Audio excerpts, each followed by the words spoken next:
सखियों, बहुत बहुत समय पहले की बात है। देवताओं का लोक असंतुलन से भर चुका था। एक ओर असुरों का आतंक बढ़ रहा था, दूसरी ओर सृष्टि को संतुलित रखने वाले शिव जी अपनी तपस्या में लीन थे। शिव जी, जिन्होंने सती के वियोग में अपनी आंखों से आंसू बहाए थे, वे अब हिमालय की चोटियों पर एक गहरे ध्यान में मग्न थे। उनका संसार से कोई नाता नहीं था, न दिन का होश न रात की सुध, बस केवल मौन और केवल ध्यान। उधर एक कन्या, जिसने शिव को अपने पति के रूप में चुना था, वह हर जन्म में शिव को पाने की तड़प लिए जन्म ले रही थी। वो कोई और नहीं, स्वयं देवी पार्वती थी। देवों की शक्ति, प्रकृति की रूपा और तप की मूरत। देवी पार्वती को बचपन से ही एक ही बात सिखाई गई थी, शिव ही तेरे स्वामी हैं और शिव को पाने के लिए तुझे तप की राह पर चलना होगा। और बहनों, तब से लेकर अनगिनत सावन बीतते गए। हर जन्म में पार्वती ने शिव को पाने के लिए व्रत रखे, कठोर तप किया, बेलपत्र चढ़ाए और हर दिन शिव का ध्यान करती रही। इस जन्म में पार्वती हिमालय राज की पुत्री बनी। उनका सौंदर्य अनुपम था और उनका मन इतना निर्मल था कि जिस भी दिशा में देखती, वहां बस हर हर महादेव की गूंज सुनाई देती थी। पार्वती जानती थी कि शिव जी अब भी अपने ध्यान में लीन है। वे न तो किसी से बात करते हैं और न ही विवाह की बात सोचते हैं, लेकिन प्रेम अगर सच्चा हो तो वह पर्वत भी हिला देता है। और यही हुआ। पार्वती ने अपने महल के सारे सुख त्याग दिए, नर्म बिस्तर छोड़कर कठोर भूमि को अपनाया, राजसी भोजन को त्याग कर बेलपत्र और फल पर जीवन बिताया। हर रोज सुबह उठकर गंगा जल से शिवलिंग को स्नान कराना, बेलपत्र अर्पण करना और एक ही मंत्र का जाप, AUM नमः शिवाय। सावन का महीना था, बारिश की हल्की हल्की बूंदें गिर रही थी। देवगण आकाश से देखकर सोचते, क्या यह कन्या सच में शिव को पा सकेगी? लेकिन पार्वती के मन में एक भी क्षण संदेह नहीं था। वो हर दिन शिव से बस यही कहती, हे नाथ, मैं जानती हूँ आप स्वयं सन्यासी हैं, पर मेरा प्रेम भी तपस्विनी है। आपके ध्यान की तरह मेरा व्रत भी अडिग है। और बहनों, उनके इस अडिग प्रेम ने स्वयं शिव को भी झुका दिया। कहा जाता है, एक दिन शिव जी ने पार्वती की तपस्या की परीक्षा लेने का निश्चय किया। वे एक साधु का वेश लेकर पार्वती के पास पहुंचे और बोले, हे कन्या, तू इतनी सुंदर है, इतनी बुद्धिमती है, तू इस वन में क्या कर रही है? पार्वती ने सिर झुकाकर कहा, स्वामी, मैं शिव को पति रूप में पाने के लिए तप कर रही हूँ। साधु ने हंसकर कहा, क्या तुम नहीं जानती? शिव तो श्मशान में रहने वाले, भस्म लपेटने वाले, नागों को गले में डालने वाले जटाधारी योगी है। तुम जैसी राजकुमारी को वह कैसे भाएंगे? पार्वती ने विनम्रता से उत्तर दिया, आप कुछ भी कहिए स्वामी, पर मेरे हृदय ने उन्हें स्वीकारा है। उनका रूप मेरे लिए शिव है, सौंदर्य का सार है। मैं उनके हर रूप को प्रेम करती हूँ, उनका मौन, उनका ध्यान, उनका वैराग्य, सब कुछ। शिवजी मुस्कुराए, क्योंकि यह उत्तर उन्हें नहीं, प्रेम के देवता को भी संतुष्ट कर सकता था। उसी क्षण साधु का रूप त्याग कर शिवजी ने अपने तेजमय रूप में प्रकट होकर कहा, पार्वती, तुम्हारा प्रेम, तुम्हारा तप, तुम्हारा संकल्प, सबने मुझे जीत लिया है। अब मैं तुम्हारा हूँ। जब यह समाचार कैलाश, स्वर्ग और पृथ्वी पर पहुंचा तो तीनों लोकों में हर्ष की लहर दौड़ गई। विष्णु भगवान और माता लक्ष्मी स्वयं आए और शिव पार्वती के इस विवाह को संपन्न कराने के लिए साक्षी बनी। लक्ष्मी जी ने पार्वती को हर वह श्रृंगार प्रदान किया जो एक देवी को शोभा देता है, और विष्णु जी ने शिव को दाम्पत्य जीवन की मर्यादा समझाई।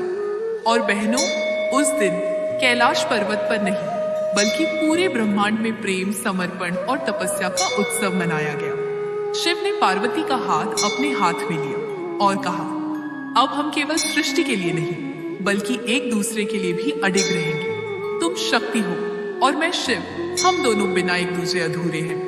बहनों, शिव पार्वती का विवाह केवल दो आत्माओं का मिलन नहीं था, यह संपूर्ण सृष्टि की ऊर्जा का एक संतुलन था।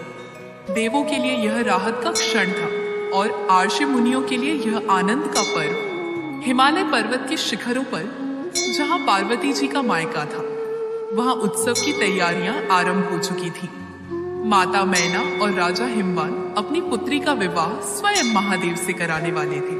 परंतु मन में एक चिंता भी थी। शिव जी सन्यासी हैं, उनके बारात में कौन आएगा? लेकिन बहनों, जब सच्चा प्रेम होता है तो वो केवल श्रृंगार और आडंबर नहीं देखता, वो आत्मा के रूप को पहचानता है। माता मैना थोड़ी विचलित हुई, सोचने लगी, क्या मेरी बेटी को सुख मिलेगा? क्या शिव जी विवाह योग्य हैं? लेकिन पार्वती ने माँ का हाथ पकड़कर मुस्कुराते हुए कहा, माँ, आप उन्हें केवल बाहर से देख रही हैं, पर मैंने उन्हें हृदय से पहचाना है।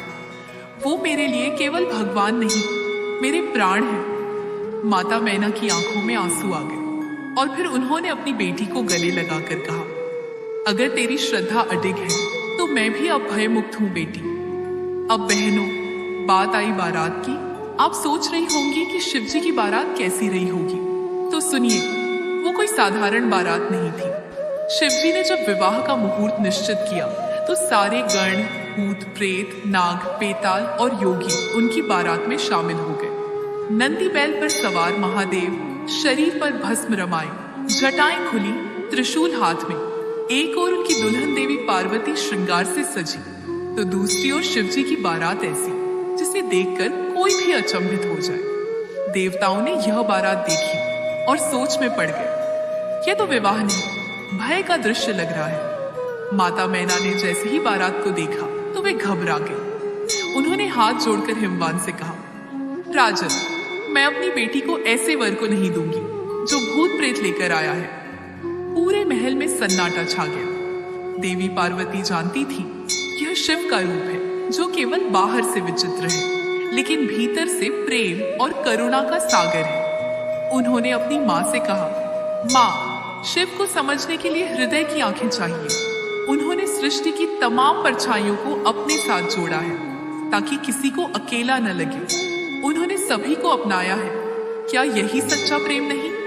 माता मैना ने देखा पार्वती का विश्वास हिलने वाला नहीं, और फिर उन्होंने शिव जी का स्वागत किया और अपनी पुत्री का पाणी ग्रहण संस्कार स्वयं संपन्न कराया।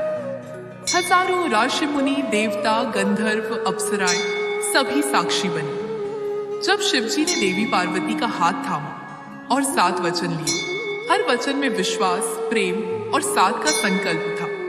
मैं तुम्हारे हृदय की भाषा को समझूंगा, मैं तुम्हारी शक्ति को सदा सम्मान दूंगा, मैं सृष्टि के कर्तव्य में तुम्हारा सहयोगी बनूंगा। और बहनों, पार्वती ने भी उत्तर दिया, मैं सदा तुम्हारे साथ चलूंगी, तप में, प्रेम में, कठिनाई में। तुम जहां भी रहोगे मैं वहीं रहूंगी। अब कथा थोड़ी और मधुर हो जाती है। शिव पार्वती का विवाह संपन्न हो गया था।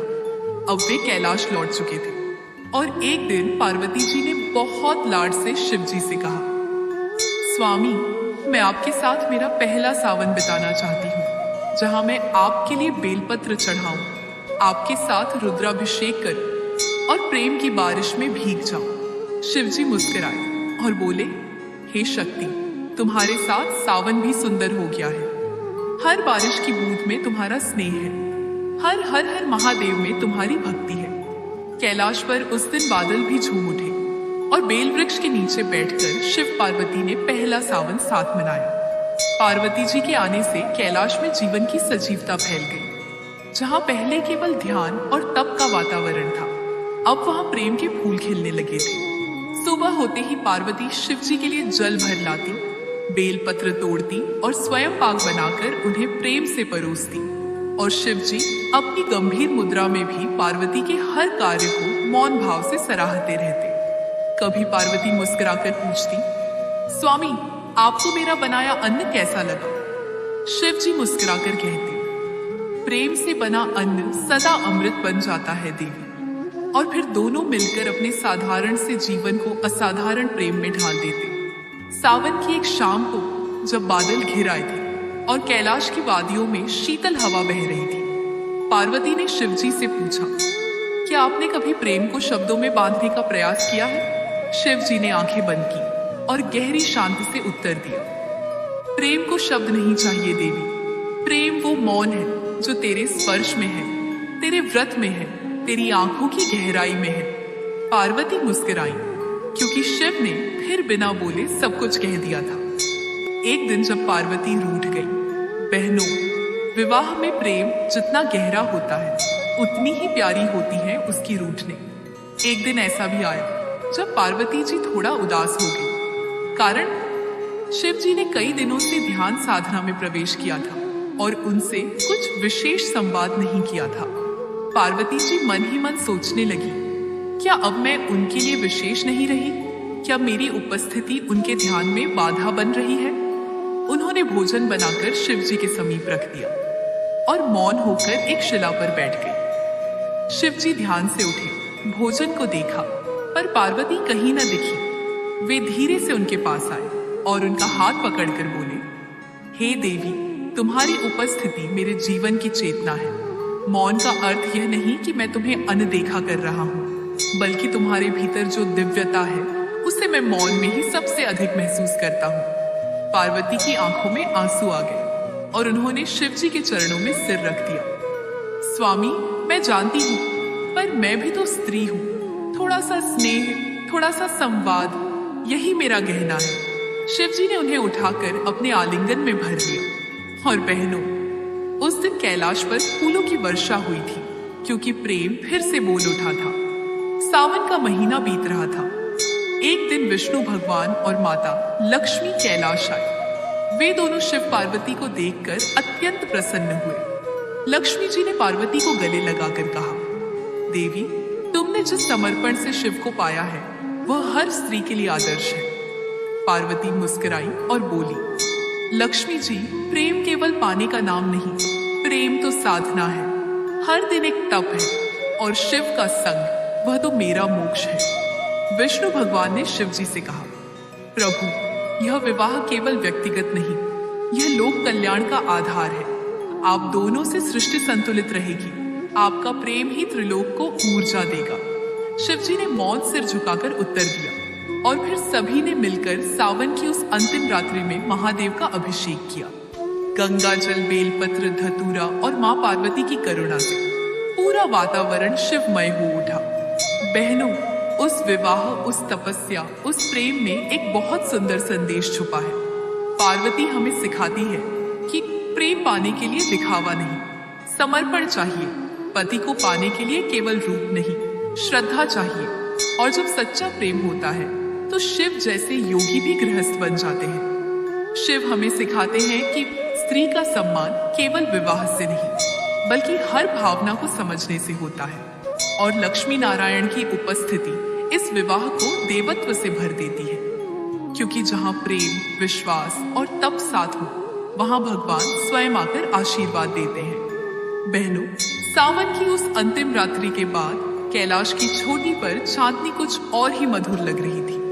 पार्वती ने शिव के समीप बैठकर धीमे स्वर में कहा, स्वामी, आपने मुझे प्रेम दिया, सम्मान दिया। अब मैं चाहती हूँ कि हमारी गोद भी पूर्ण हो, हमारा एक पुत्र हो जो हमारे प्रेम की परिणति बने। शिव जी ने पार्वती की आंखों में देखा। वह कोई वासना नहीं, कोई इच्छा नहीं, बस ममत्व था। एक माँ बनने की अगाध आकांक्षा थी। शिव ने कहा, हे शक्ति, जिस दिन तुम अपने हाथों से अपने प्रेम की मिट्टी से कोई आकृति बनाओगी और उसमें अपने स्नेह से प्राण डालोगी, वही हमारा पुत्र होगा। पार्वती मुस्कुराई और उसी दिन एक दिव्य दोपहर को उन्होंने अपने तन की गंध से, अपने हाथों की मिट्टी से एक बालक की आकृति बनाई और फिर उसकी रक्षा के लिए अपने आंगन में बिठाकर कहा, वत्स, तू मेरे पुत्र के समान है और आज से तू ही मेरे द्वारपाल भी है। जब तक मैं स्नान कर रही हूँ कोई भीतर न आए। वो बालक बहुत सुंदर था। उसकी आंखों में बालपन का तेज और हृदय में मातृभक्ति का समुद्र था। वह डटकर द्वार पर खड़ा हो गया। उधर शिव जी जब ध्यान से उठे तो वे पार्वती से मिलने को चल पड़े, पर जैसे ही वे कक्ष के द्वार पर पहुंचे, वह बालक उनके समक्ष अड़ गया। रुको, मेरी माता ने आदेश दिया है कि कोई भीतर नहीं जा सकता। शिव जी चकित हुए। कौन है यह और मुझे रोकने का साहस कैसे करता है? गणों ने भी बालक को हटाने की कोशिश की, पर वह डटा रहा। शिव जी को क्रोध आया और उनके आदेश पर एक बड़ा युद्ध हुआ। अंत में जब बालक नहीं हटा, शिव जी ने अपने त्रिशूल से उसका सिर काट दिया। जब पार्वती स्नान कर बाहर आई और अपने पुत्र को भूमि पर निष्प्राण देखा, उनकी करुण चीखों से तीनों लोग हिल उठे। हे नाथ, यह मेरा पुत्र था जिसे मैंने अपने स्नेह से बनाया, आपने उसे मुझसे छीन लिया। उनकी आंखों से अश्रुधारा बहने लगी और उन्होंने विकराल रूप धारण कर लिया। समस्त सृष्टि कांप उठी। देवी शक्ति के क्रोध से अग्नि की लपटें उठने लगी। शिवजी ने तब शांत होकर कहा, हे देवी, मैं अपने अपराध को स्वीकार करता हूँ, परंतु मैं वचन देता हूँ तुम्हारे पुत्र को जीवन मिलेगा और वह देवों में सर्वप्रथम पूज्य होगा। उन्होंने अपने गणों को भेजा, जाओ और उत्तर दिशा की ओर जो भी पहला प्राणी सोता हुआ मिले उसका मस्तक ले आओ। गण लौटे और एक हाथी के बालक का मस्तक लाए। शिवजी ने वह मस्तक पार्वती के पुत्र के शरीर पर स्थापित किया और अपने कर कमलों से प्राण संचार किया। तब जन्म हुआ भगवान गणेश का। गणेश अब केवल पार्वती का पुत्र नहीं रहे, वे शिव का भी अंश, शक्ति का भी तेज और सृष्टि की बुद्धि के संरक्षक बन गए। शिवजी ने उन्हें आशीर्वाद दिया, वत्स, तुम अब प्रथम पूज्य हो। कोई भी कार्य बिना तुम्हारे नाम के आरंभ नहीं होगा। तुम्हारे स्वरूप में मातृ स्नेह, पितृबल और ब्रह्म ज्ञान समाहित रहेगा। पार्वती ने अपने लाडले को गोद में उठाया और चूमे। अब मेरी गोद पूर्ण है, अब मेरा जीवन भी पूर्ण है। और बहनों, सावन की अगली वर्षा में कैलाश पर बाल गणेश की किलकारी गूंजने लगी। कुछ समय पश्चात जब त्रिलोक में असुर तारकासुर का आतंक बढ़ने लगा तो देवताओं ने शिव से प्रार्थना की, प्रभु, एक ऐसा पुत्र हो जो तारकासुर का वध कर सके, जो युद्ध में अमोघ हो और देवताओं का रक्षक बने। शिवजी ने पार्वती के साथ ध्यान साधना की और उस तेज से जन्म लिया भगवान कार्तिकेय ने। उनकी 6 माताएं कृतिका तारे उनका पालन करती रही और वे युवा होते ही तारकासुर का वध कर महाशौर्य का प्रतीक बने। अब कैलाश की गोद में 2 पुत्र थे, गणेश जो बुद्धि के स्वामी थे और कार्तिकेय जो वीरता के अधिपति बने। पार्वती की मां की गोद कभी सूनी न रही और शिव का जीवन तब से गृहस्थ के अद्भुत संतुलन में परिवर्तित हो गया। बहनों, यही है वह अनुपम प्रेम कथा जहां शिव का मौन शक्ति के संवाद से जुड़ता है, जहां त्याग से प्रेम और तप से गृहस्थ जीवन की रचना होती है। पार्वती को हमने कभी रोते देखा, कभी तप करते, कभी मुस्कुराते तो कभी शर्माते, पर हर रूप में प्रेम की देवी, त्याग की मां, धैर्य की शक्ति बनी रही। और शिव, वे योगी होते हुए भी प्रेम में लीन हुए और हर स्त्री को यह आशीर्वाद दिया, जो सावन में मेरी कथा सुनेगी, शक्ति की भक्ति करेगी, उसके जीवन में प्रेम, संतान और संतुलन अवश्य आएगा। बहनों, अब जब शिव पार्वती का जीवन सृष्टि के आदर्श माता पिता के रूप में पुष्पित हो चुका है, जब गणेश और कार्तिकेय जैसे तेजस्वी पुत्र उनकी गोद में है, तब भी यह दिव्य कथा यही नहीं थमती, क्योंकि सावन की पावन वर्षा केवल विवाह, पुत्र और प्रेम की ही नहीं, बल्कि भक्ति, आशीर्वाद और आत्मा के मिलन की भी कथा है। तो चलिए उसी प्रवाह में अब हम बढ़ते हैं उस अध्याय की ओर, जहां शिव और पार्वती अपने भक्तों को मार्ग दिखाते हैं और सावन को बनाते हैं मोक्ष का सेतु। बहनों, एक दिन सावन की हल्की फुहारें कैलाश को नहलाने लगी थी। नीचे घाटियों में बेल वृक्षों की पत्तियां हरी हरी चमक रही थी। शिवजी ध्यान मग्न थे और पार्वती उनके समीप बैठकर नर्म आवाज में बोल उठी, नाथ, क्या ये सच है कि जो स्त्री सावन के सोमवार को उपवास करती है वो आपको जैसा पति पा सकती है? शिव जी ने आंखें खोली और पार्वती के नेत्रों में झांकते हुए बोले, देवी, व्रत केवल भोजन छोड़ने का नाम नहीं, सच्चा व्रत तो वही है जो प्रेम से, श्रद्धा से और समर्पण से किया जाए। जो स्त्री मेरे नाम से उपवास करती है उसका हृदय मेरे हृदय से जुड़ता है, और जब हृदय जुड़ते हैं तो वह स्त्री केवल पति नहीं बल्कि संपूर्णता पाती है। पार्वती मुस्कुराई और बोली, आपने सच कहा स्वामी, मैंने भी तो आपको पाने के लिए व्रत किया था, तप किया था, पर सबसे ज्यादा जो किया वह था श्रद्धा। शिवजी ने धीरे से उनका हाथ थामा और बोले, इसलिए तो तुम शक्ति हो, क्योंकि तुमने मेरे मौन को भी प्रेम की भाषा बना दिया। उस दिन सावन का तीसरा सोमवार था। पार्वती ने स्वयं गंगा जल भरकर, बेलपत्र चुनकर, धतूरा सजाकर अभिषेक की तैयारी की। गणेश जी और कार्तिकेय दोनों माता के पीछे पीछे दौड़ते आए। पार्वती ने शिवलिंग के आगे दीप जलाया और अपने दोनों पुत्रों से कहा, आज हम मिलकर महादेव का अभिषेक करेंगे। जिस दिन एक स्त्री स्वयं अपने पति का रुद्राभिषेक करे, उसके जीवन में कभी कोई बाधा नहीं आती। शिवजी ने ये दृश्य देखा और उनकी आंखों में एक अलौकिक करुणा भर आई। बेलपत्र चढ़ाते समय पार्वती ने कहा, हे भोलेनाथ, ये पत्ता मेरी भक्ति है। गंगा जल चढ़ाते हुए बोली, ये जल मेरी विनम्रता है। धतूरा रखते हुए बोली, यह मेरे मन के सारे विष को आपको समर्पित करती हूँ। और फूल चढ़ाकर कहा, प्रेम मेरा पुष्प है, इसे स्वीकार करें। शिवजी उस अभिषेक को देखकर चुप थे, पर उनकी जटाओं से बहती गंगा मानो बोल रही थी। जब प्रेम और पूजा एक हो जाए तो ईश्वर स्वयं बहकर आ जाते हैं।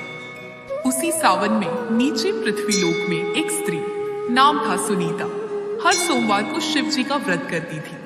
वो निर्धन थी, पर उसका विश्वास अमीर था।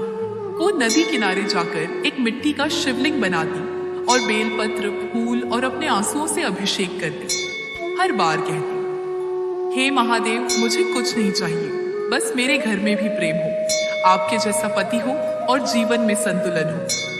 शिवजी ने कैलाश से सुनीता की भक्ति देखी और एक दिन पार्वती से बोले, देवी चलो, उस स्त्री की पूजा स्वयं जाकर स्वीकार करें।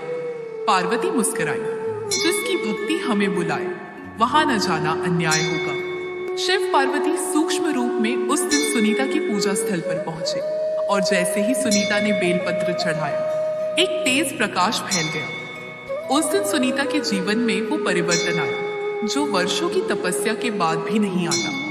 कुछ ही समय बाद एक संतुलित, समझदार और शिव भक्त युवक से उसका विवाह हुआ और वो स्त्री हर सावन में कहती रही, जिसने शिव को पाया उसने संपूर्णता पाई।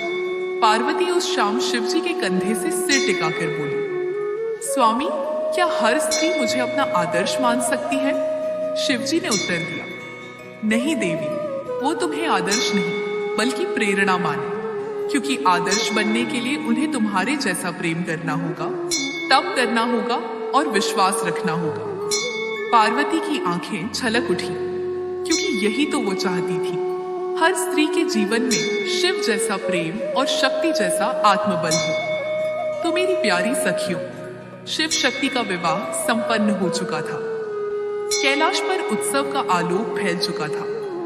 देवी पार्वती अपने स्वामी महादेव के संग उनके दिव्य धाम कैलाश में प्रवेश कर चुकी थी। देवताओं ने फूलों की वर्षा की, ऋषि मुनियों ने मंत्रोच्चारण किया और संपूर्ण सृष्टि ने पहली बार उस दृश्य को देखा जिसे स्वयं त्रिकाल भी नमन करता है, जब तपस्या की परिणति परम प्रेम में परिणत हुई। शिव और शक्ति अब एक हो चुके थे। एक वह जो संहार करता है, एक वह जो सृजन करती है, और जब दोनों मिलते हैं तो सृष्टि का संतुलन जन्म लेता है। देवी पार्वती ने इस विवाह से संसार की स्त्रियों को एक अमूल्य संदेश दिया कि सच्चा प्रेम कभी हार नहीं मानता। वह प्रतीक्षा करता है, तप करता है और अंततः उसे वह ईश्वर भी झुकाना आता है। और अब बहनों, जब जब सावन आएगा, जब जब कोई बहन शिव शक्ति के इस विवाह को प्रेम से याद करेगी, तब तब उसके जीवन में प्रेम, विश्वास और संपूर्णता की वर्षा होगी। आपके मन में भी कोई अभिलाषा हो, कोई संकल्प, तो इस कथा के अंत में अपनी आंखें बंद कर शिव पार्वती का स्मरण करें और कहें, हे भोलेनाथ, जैसे आपने माँ पार्वती की तपस्या को स्वीकार किया, वैसे ही मेरे प्रेम, मेरी आस्था को भी स्वीकार करें। और बहनों, यही थी वह अमर व्रत कथा शिव शक्ति के विवाह की, जो हर सावन, हर सोमवार को सुनते रहना, क्योंकि यह केवल कथा नहीं, यह प्रेम का वह मंत्र है जो जीवन में शुभता, शक्ति और शांति लाता है। मेरी प्यारी बहनों, आपसे बस एक छोटी सी विनती है, अगर यह कथा आपके मन को छू गई हो तो इसे अपनी हर सखी, बहन और भक्त बहनों तक पहुंचाइए, क्योंकि हर बहन को यह जानने का अधिकार है कि सच्चे प्रेम में कितनी शक्ति होती है और भक्ति में कितना सामर्थ्य। तो प्यारी बहनों, फिर मिलूंगी एक नई अमर कथा में।